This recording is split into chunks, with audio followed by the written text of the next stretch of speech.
Ce QCM comporte 7 questions, assujetties chacune de 4 propositions, dont une seule est exacte. Trouvez-la.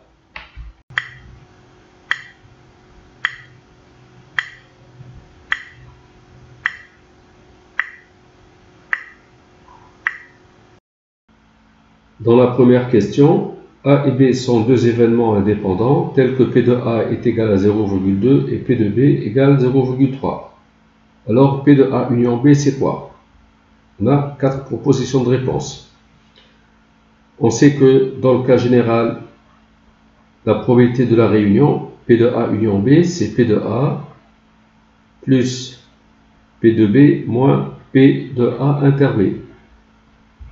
Ça fait P de A plus P de B moins, alors dans le cas général, P de A inter B, c'est P de A fois P de B sachant A, et si les événements sont indépendants, P de A inter B, c'est P de A multiplié par P de B. Ça donne P de A, c'est 0,2, plus P de B, c'est 0,3, moins P de A fois P de B, 0,2 multiplié par 0,3. Ça fait 0,5 moins 0,06, ça fait 0,44. La bonne réponse, c'est la B. La deuxième question, soit A et B, deux événements. Donc, je considère deux événements A et B. P de A inter B bar, c'est quoi? On donne 4 propositions. A inter B bar, donc un élément est dans A inter B bar, c'est-à-dire cet élément est dans A et il n'est pas dans B.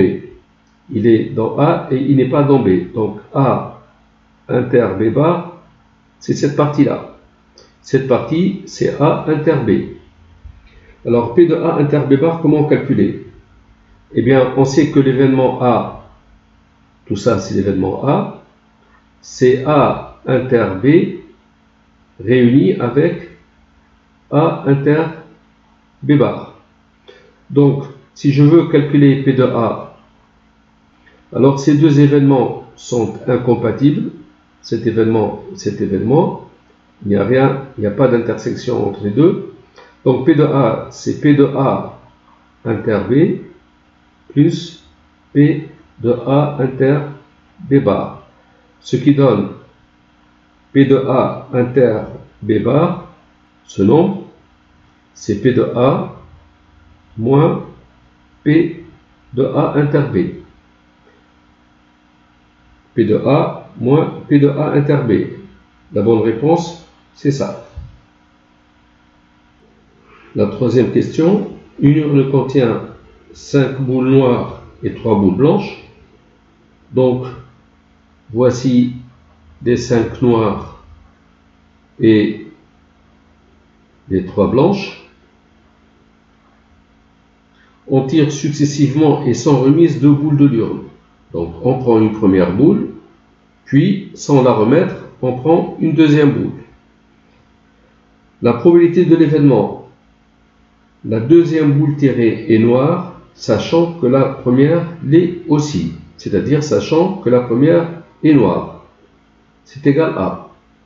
Eh bien, si je sais que la première est noire, donc j'ai pris une boule au hasard ici, si je sais qu'elle est noire, il reste dans l'urne 7 boules. Donc 4 sont noires. Dans ce cas, donc sachant que la première est noire, la probabilité pour que la deuxième soit noire, c'est 4 chances sur 7. Donc c'est 4 septièmes. Donc la réponse, c'est la réponse D. Si on veut voir autrement, je note A, l'événement, la première boule tirée est noire. B, l'événement, la deuxième boule tirée est noire. On cherche la probabilité de l'événement B sachant A. Eh bien, P de B sachant A, c'est P de A inter B sur P de A. P de A inter B, c'est-à-dire on tire 2 boules sans remise. Quelle est la probabilité pour que les 2 boules soient noires? Eh bien, on tire 2 boules parmi 8. Donc le nombre de possibilités, c'est C8, 2. Ou bien, selon la notation, on tire 2 parmi 8. Le nombre de cas favorables, donc c'est les 2 sont noirs. Donc on tire 2 noirs ici parmi 5. Donc c'est 5, 2. Ou 2 parmi 5. C'est 5, 2, c'est 10. Donc ici, c'est P de A inter B. P de A inter B. C'est deux notations différentes. C8, 2, ça fait 28.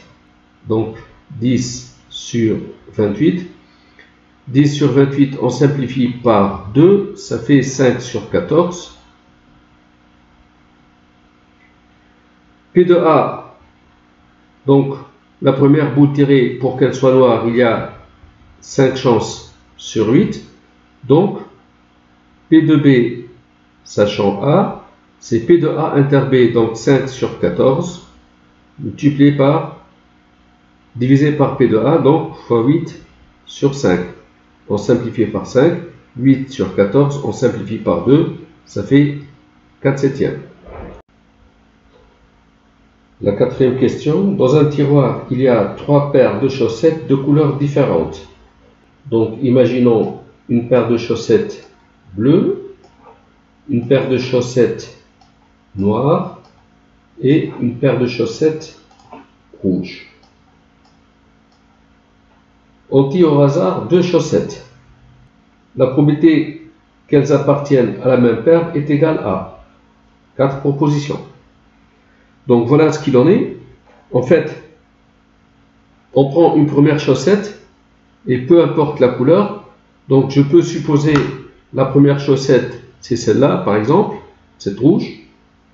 Dans ce cas, le problème c'est que la deuxième chaussette doit être de la même couleur que la première.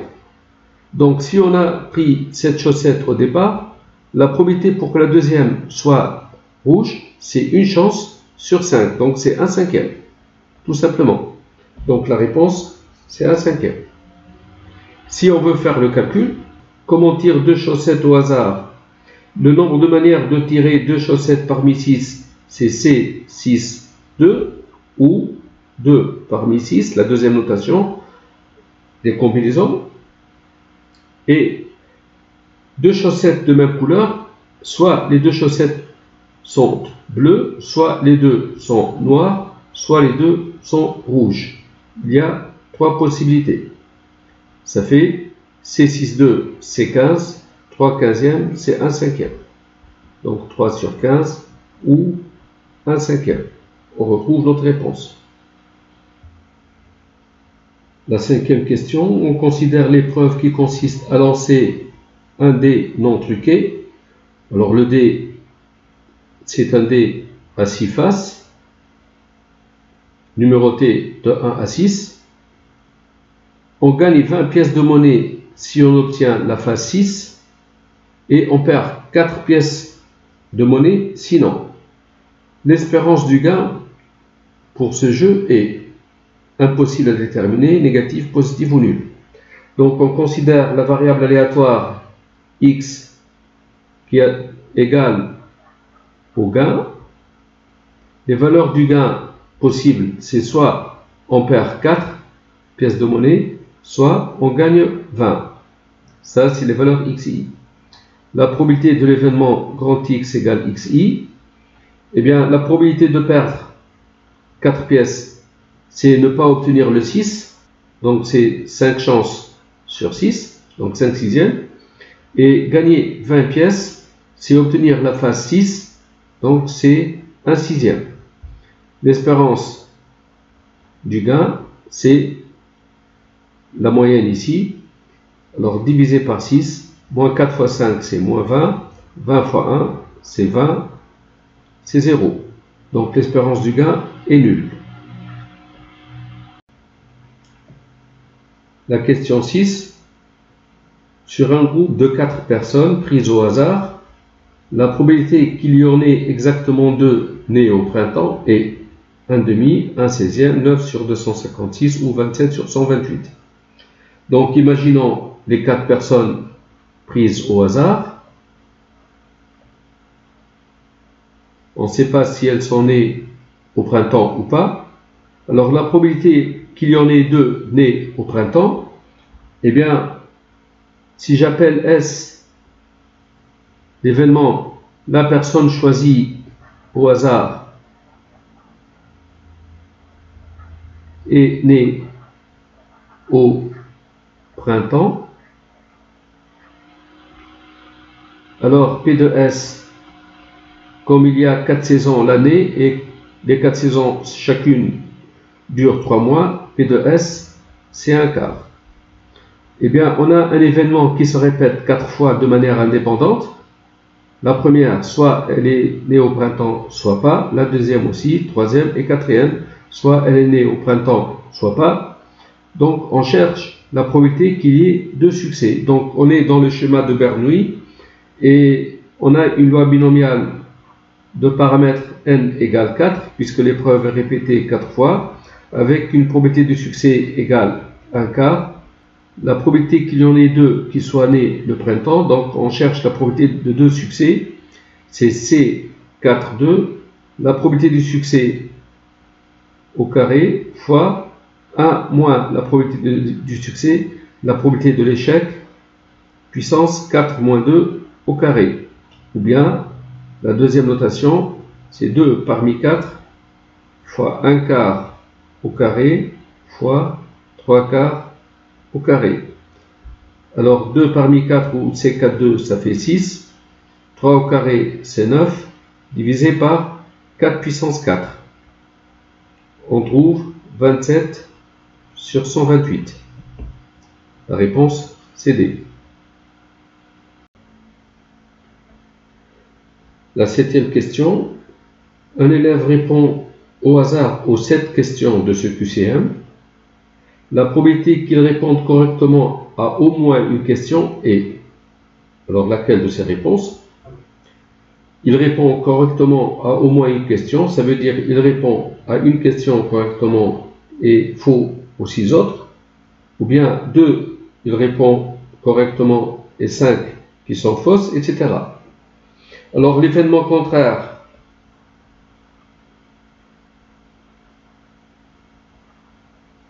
c'est de répondre faux. Donc répondre faux aux 7 questions. Répondre faux à une question donnée, comme il y a 4 propositions de réponse et que l'élève répond au hasard. Donc pour qu'il réponde faux à une question, la réponse c'est, la probabilité c'est 3 quarts. Et comme c'est des événements indépendants, les 7 questions sont indépendantes l'une de l'autre, il répond faux à toutes les questions, ça fait 3 quarts puissance 7. Donc la réponse,